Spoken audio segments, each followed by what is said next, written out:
Friends, good morning. Welcome back to my YouTube channel NPT Kannada vlogs. ನಾನು ಪ್ರಿಯಾ ಅಂತ ಹೇಳಿ.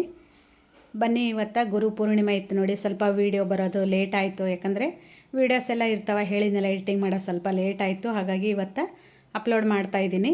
Video continue ಆಗಿ ನೋಡ್ಕೋತಾ ಹೋಗಿ. ಇಷ್ಟ ಆದರೆ ಲೈಕು, ಶೇರು, ಕಮೆಂಟು ಹಾಗೆ ಸಬ್ಸ್ಕ್ರೈಬ್ ಮಾಡ್ಕೊಳ್ಳಿ ಅಂತ ಕೇಳ್ತೀನಿ ನೋಡಿ. ನಾವು ಗುರು ಪೂರ್ಣಿಮಾ ದಿನ ಸಾಯಂಕಾಲ ಹೋಗಿದ್ದೀವಿ ನೋಡಿ, ಅಂದರೆ ಸಂಜೆ ಟೈಮು. ಬಟ್ ಬೆಳಗ್ಗೆ ಎದ್ದು ಒಂದು ಸ್ವಲ್ಪ ವೀಡಿಯೋ ಅದೆಲ್ಲ ಇತ್ತು ನೋಡಿ, ಹಾಗಾಗಿ ನಿಮ್ಮ ಜೊತೆ ಶೇರ್ ಮಾಡೋಣ ಅಂತ ಮಾಡ್ತಾಯಿದ್ದೀನಿ. ಬೆಳಗ್ಗೆ ಬಂದು ಪೂಜೆ ಎಲ್ಲ ಆಗಿತ್ತು, ಹಾಗೆ ಅಕ್ಷರಾಭ್ಯಾಸ ಕೂಡ ಮಾಡಿಸಿದ್ರು ಸ್ವಲ್ಪ ಜನ.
ಹೇಳಿದ್ನೆಲ್ಲ, ಸಂಜೆ ಟೈಮಿಗೆ ನಮಗೆ ಭಜನೆ ಕಾರ್ಯಕ್ರಮ ಇತ್ತು. ಹಾಗಾಗಿ ನಾವು ಬೆಳಗ್ಗೆ ಏನು ಹೋಗ್ಲಿಕ್ಕೆ ಆಗಲಿಲ್ಲ ನೋಡಿ, ಯಾಕಂದರೆ ಎರಡೆರಡು ಟೈಮ್ ಅಂದರೆ ಹೋಗೋದು ಸ್ವಲ್ಪ ಕಷ್ಟ ಆಗುತ್ತೆ. ಮನೆಯಲ್ಲೆಲ್ಲ ಕೆಲಸ ಮುಗಿಸ್ಕೊಂಡು ಹೋಗಬೇಕಂದ್ರೆ, ಯಾಕಂದರೆ ಆವತ್ತಿನ ದಿನದಲ್ಲಿ ಸ್ವಲ್ಪ ಕೆಲಸ ಕೂಡ ಜಾಸ್ತಿ ಇರುತ್ತೆ ಅಂತಲೇ ಹೇಳ್ಬೋದು ಮನೆಯಲ್ಲಿ. ಹಾಗಾಗಿ ನಾವು ಎಲ್ಲರೂ ಒಂದು ಯೂನಿಫಾರ್ಮ್ ಅಂತ ಏನು ಹೇಳ್ತೀವಲ್ಲ, ಆ ರೀತಿಯಾಗಿ ಎಲ್ಲರೂ ಯೆಲ್ಲೋ ಕಲರ್ ಸಾರಿ, ರೆಡ್ ಕಲರ್ ಬ್ಲೌಸ್ ಕೂಡ ಹಾಕ್ಕೊಂಡು ಬಂದಿದ್ದೀವಿ. ನೋಡ್ತಾ ಇರ್ಬೋದು ನೀವು. ಫಸ್ಟ್ ಟೈಮು ವೀಡಿಯೋದಲ್ಲಿ ನಾನು ಶೇರ್ ಮಾಡ್ತಾಯಿದ್ದೀನಿ, ಯಾಕಂದರೆ ನಾನು ಉಟ್ಕೊಂಡಿರೋದು ಫಸ್ಟ್ ಟೈಮ್ ನೋಡಿ. ಒಂದೆರಡು ಸಾರಿ ಆವಾಗಲೇ ಉಟ್ಕೊಂಡಿದ್ದಾರೆ ಎಲ್ಲರೂ.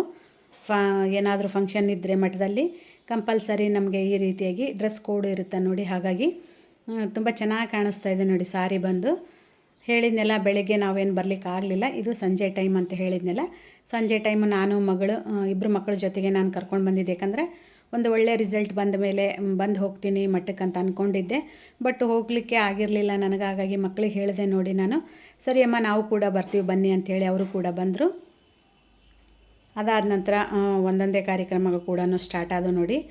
ಇದೆಲ್ಲ ನಡೆದಿರೋದು ಗುರು ಪೂರ್ಣಿಮಾ ದಿವಸ ನಮ್ಮ ಗಂಗಾವತಿಯಲ್ಲಿ ಶಂಕರ ಮಠದಲ್ಲಿ ನಡೆದಿರುವಂಥ ಕಾರ್ಯಕ್ರಮ ನೋಡಿದು. ವಿಡಿಯೋ ಸ್ಕಿಪ್ ಮಾಡದೆ ಕಂಟಿನ್ಯೂ ಆಗಿ ನೋಡ್ಕೋತಾ ಹೋಗಿ, ಯಾಕಂದರೆ ಪ್ರತಿಯೊಂದು ಮಾಹಿತಿ ಕೂಡ ಇದರಲ್ಲಿ ನಾನು ಶೇರ್ ಮಾಡಿರ್ತೀನಿ. ವಿಡಿಯೋ ಸ್ವಲ್ಪ ಲೆಂತಿ ಆದರೂ ಪರವಾಗಿಲ್ಲ, ನಾನು ಶೇರ್ ಮಾಡಿರ್ತೀನಿ ನೋಡಿ. ಹಾಗಾಗಿ ವಿಡಿಯೋ ಕಂಟಿನ್ಯೂ ಆಗಿ ನೋಡ್ಕೋತಾಗಿ ಅಂತ ಕೇಳ್ತೀನಿ ನೋಡಿ.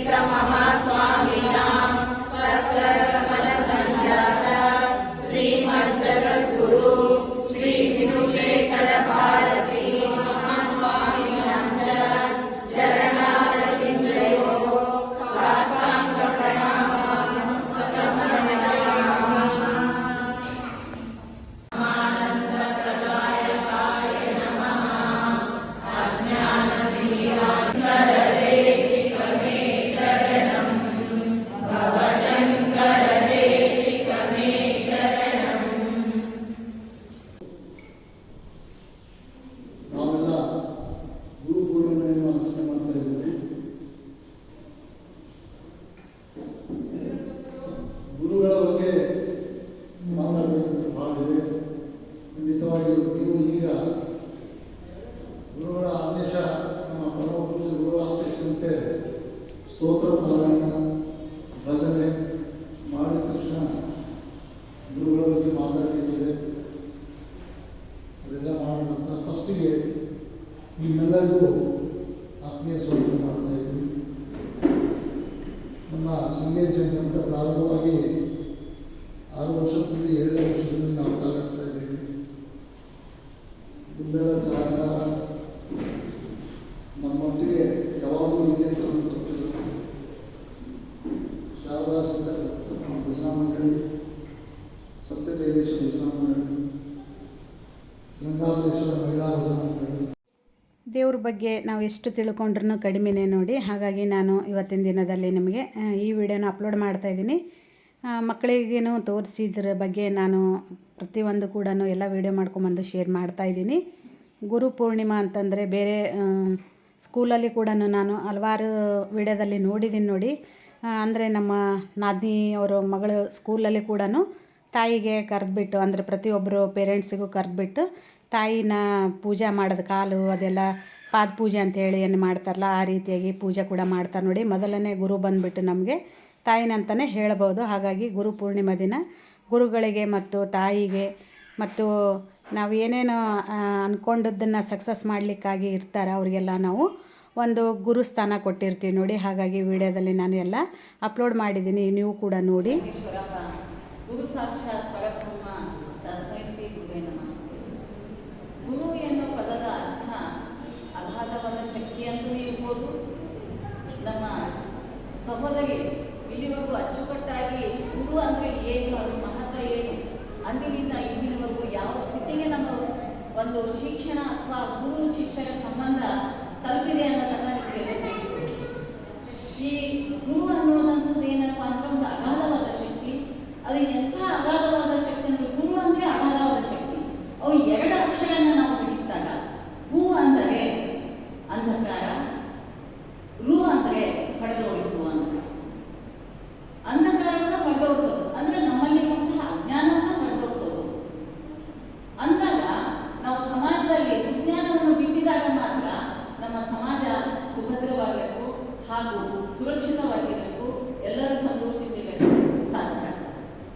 ಈ ಗುರು ಅನ್ನುವಂತಹ ಪದವನ್ನು ನಾವು ನೋಡಬೇಕಾದ್ರೆ ಈ ಗುರು ಪೂರ್ಣಿಮೆ ಆಚರಿಸುವಂಥ ವಿಶಿಷ್ಟತೆ ಬಂದಿದ್ದೇನಿದ್ದಪ್ಪ ಅಂದರೆ ನಾವು ವ್ಯಾಸ ಮಹರ್ಷಿಗಳಿಂದ. ಈ ವ್ಯಾಸ ಮಹರ್ಷಿಗಳನ್ನು ನಾವು ಕೇವಲ ಮಹಾಭಾರತದ ಕಾಲದಲ್ಲಿ ಅಷ್ಟು ನೋಡೋಕ್ಕಿಲ್ಲ, ಇವತ್ತಿನ ಎಲ್ಲ ಗುರುಗಳ ಒಂದು ಚೈತನ್ಯವಾಗಿ ಈ ವೇದವ್ಯಾಸರಿದ್ದಾರೆ ಅಂತ ಹೇಳಿದರೆ ತಪ್ಪಾಗಲಿಕ್ಕಿಲ್ಲ. ಅದಕ್ಕೆ ನಾನು ಉದಾಹರಣೆ ಏನು ಹೇಳ್ತೀನಿ ಅಂತ ನಿಮ್ಗಂದ್ರೆ, ವೇದವ್ಯಾಸರು ಅವರ ತಂದೆ ಮಹಾಭಾರತದ ಮೂಲ ಪುರುಷರಾದಂತಹ ಪರಾಶರ ಮಹರ್ಷಿಯವರು, ಅವ್ರ ತಾಯಿ ಸತ್ಯವತಿ, ಅವರು ಹುಟ್ಟಿದ್ದು ಈ ಗುರು ಪೌರ್ಣಿಮೆ ದಿವಸನೇ ಹುಟ್ಟಿದ್ದು. ಆದ್ರಿಂದ ಇವತ್ತು ನಾವು ವಿಶೇಷವಾಗಿ ಗುರು ಪೌರ್ಣಿಮೆ ಅಂತ ಇವತ್ತು ನಾವು ಆಚರಿಸ್ತೀವಿ.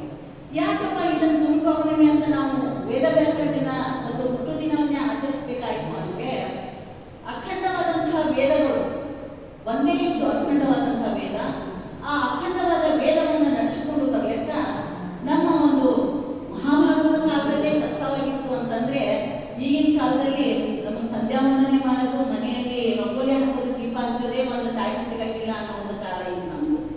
ಅವಾಗ ಕಷ್ಟ ಆಗಿತ್ತು ಅಂದಾಗ ಅವ್ರು ಏನ್ ಮಾಡಿದ್ರು, ಆ ಅಖಂಡವಾದ ವೇದವನ್ನ 4 ಭಾಗಗಳಾಗಿ ವಿಂಗಡಿಸಿದ್ರು. 4 ವೇದಗಳು ನಿಮ್ಗೆ ಗೊತ್ತಿದ್ದಾವೆ ಈಗಾಗಲೇ, ಋಗ್ವೇದ, ಯಜುರ್ವೇದ, ಸಾಮವೇದ, ಅಥರ್ವವೇದ ಅಂತ.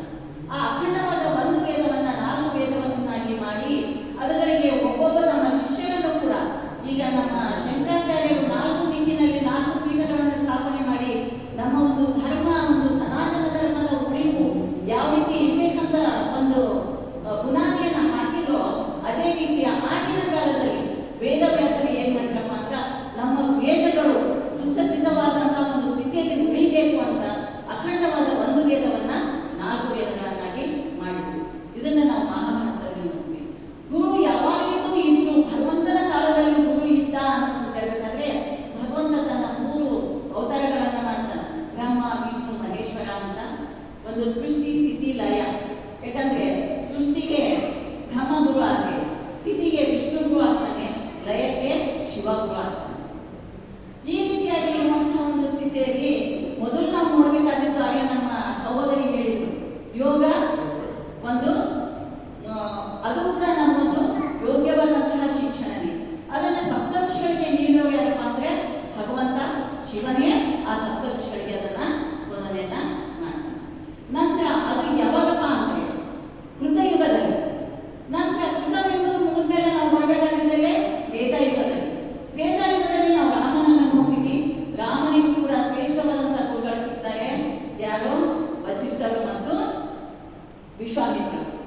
ಅವ್ರು ಇದ್ದಿದ್ದರಿಂದನೇ ರಾವಣನನ್ನು ಸಂಹಾರ ಮಾಡಿ ಶಿಷ್ಟರನ್ನ ರಕ್ಷಣೆ ಮಾಡಕ್ಕ ಸಾಧ್ಯ ಆಗ್ತದೆ.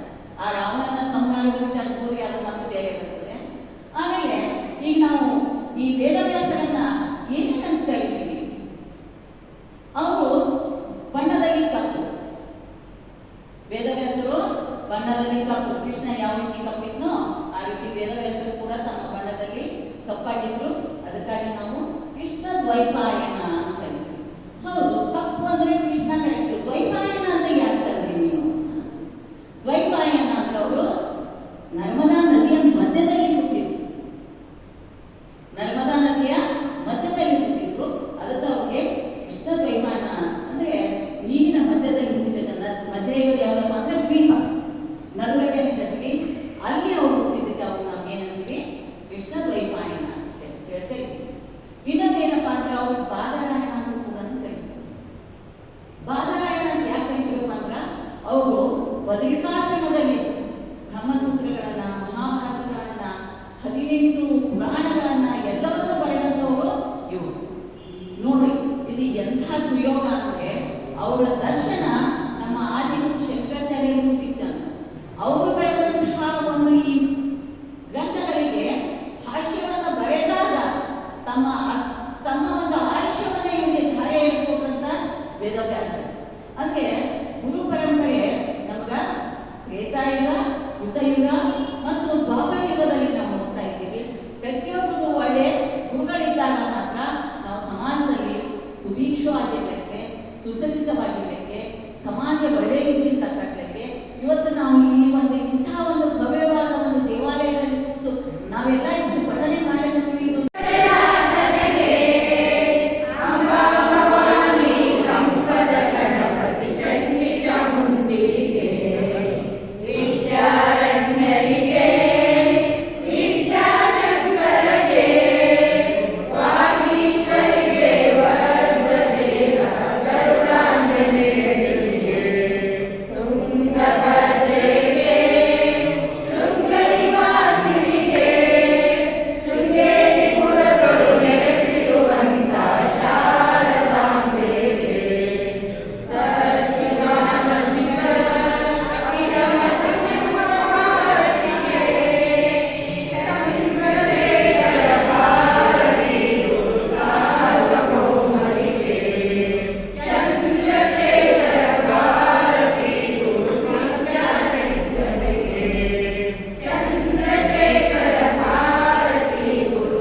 ತಾಯಿ ಬಗ್ಗೆ, ಗುರುಗಳ ಬಗ್ಗೆ ಪ್ರತಿ ಒಂದು ವಿಡಿಯೋದಲ್ಲಿ ಕೂಡ ಎಷ್ಟು ಚೆನ್ನಾಗಿ ಹೇಳಿದ್ದಾರೆ ನೋಡಿ ಅವರು. ಇನ್ನೂ ಭಾಳಷ್ಟು ವೀಡಿಯೋಸ್ಗಳು ಮಿಸ್ ಆಗಿದ್ದಾವೆ ನೋಡಿ, ನನ್ನ ಹತ್ರ ಇಲ್ಲ, ಹಾಗಾಗಿ ನಾನು ಅಪ್ಲೋಡ್ ಮಾಡೋದಾಗಲಿಲ್ಲ. ಇನ್ನೊಬ್ಬರು ಕೂಡ ನಮ್ಮ ಸಿಸ್ಟರ್ ಅಂತಲೇ ಹೇಳ್ಬೋದು. ಅವರು ಕೂಡ ಎಷ್ಟು ಚೆನ್ನಾಗಿ ಗುರುಗಳ ಬಗ್ಗೆ, ನಂತರ ತಾಯಿ ಬಗ್ಗೆ ಎಲ್ಲ ಹೇಳಿದ್ರು ಅವರು. ಬಟ್ ನನ್ನ ಹತ್ರ ಅದು ವೀಡಿಯೋ ಇಲ್ಲ ನೋಡಿ, ಹಾಗಾಗಿ ಅಪ್ಲೋಡ್ ಮಾಡೋದಾಗಲಿಲ್ಲ ನನಗೆ. ನೆಕ್ಸ್ಟ್ ಟೈಮು ಸಿಕ್ಕರೆ ನಾನು ಖಂಡಿತವಾಗಿ ಶೇರ್ ಮಾಡ್ತೀನಿ ಅಂತ ನಿಮ್ಮ ಜೊತೆಗೆ. ನಾನು ಬೇರೆ ವಿಡಿಯೋದ ಜೊತೆಗೆ ಅವ್ರ ವಿಡಿಯೋ ಕೂಡ ನಾನು ಆ್ಯಡ್ ಮಾಡ್ತೀನಿ ಅಂತ. ಓಕೆ ಫ್ರೆಂಡ್ಸ್, ಮಂಗಳಾರತಿ ಅದೆಲ್ಲ ಆದ ತಕ್ಷಣ ನಾವೀಗ ಪ್ರಸಾದ ಎಲ್ಲ ತೊಗೊಂಡ್ಬಿಟ್ಟು ಸ್ವಲ್ಪ ಫೋಟೋ ಸೆಕ್ಷನ್ ನಮ್ಮದು ಇರುತ್ತೆ ನೋಡಿ ಕೊನೆಗೆ ನಮ್ಮದು. ಅದೆಲ್ಲ ಮುಗಿಸ್ಕೊಂಡು ನಾವು ಮನೆಗೆ ರಿಟರ್ನ್ ಬರೋದ್ರಾಗೆ 9 ಗಂಟೆ ಆಗಿತ್ತು. ಬಟ್ ಆಟೋ ಸಿಗೋದೇ ಕಷ್ಟ ಆಗುತ್ತೆ. ಬಟ್ ಆ ರೀತಿಯಾಗಿ ಏನಾದರೂ ಸಿಕ್ಕಿಲ್ಲ ನಮಗೆ ಆಟೋ ಅಂತಂದರೆ ನಮಗೆಲ್ಲ ವ್ಯವಸ್ಥೆ ಕೂಡ ಮಾಡಿಕೊಡ್ತಾರೆ ನೋಡಿ ಮಠದ ಕಡೆಯಿಂದನೇ. ಓಕೆ ಫ್ರೆಂಡ್ಸ್, ವಿಡಿಯೋ ಇಷ್ಟ ಆದರೆ ಲೈಕ್, ಶೇರ್, ಕಮೆಂಟ್ ಆಗಿ ಸಬ್ಸ್ಕ್ರೈಬ್ ಮಾಡ್ಕೊಳ್ಳಿ. ಪ್ಲೀಸ್ ಸಪೋರ್ಟ್ ಮಾಡಿ. ಮತ್ತೆ ನಾಳಿನ ವಿಡಿಯೋದಲ್ಲಿ ಸಿಗೋಣಂತೆ.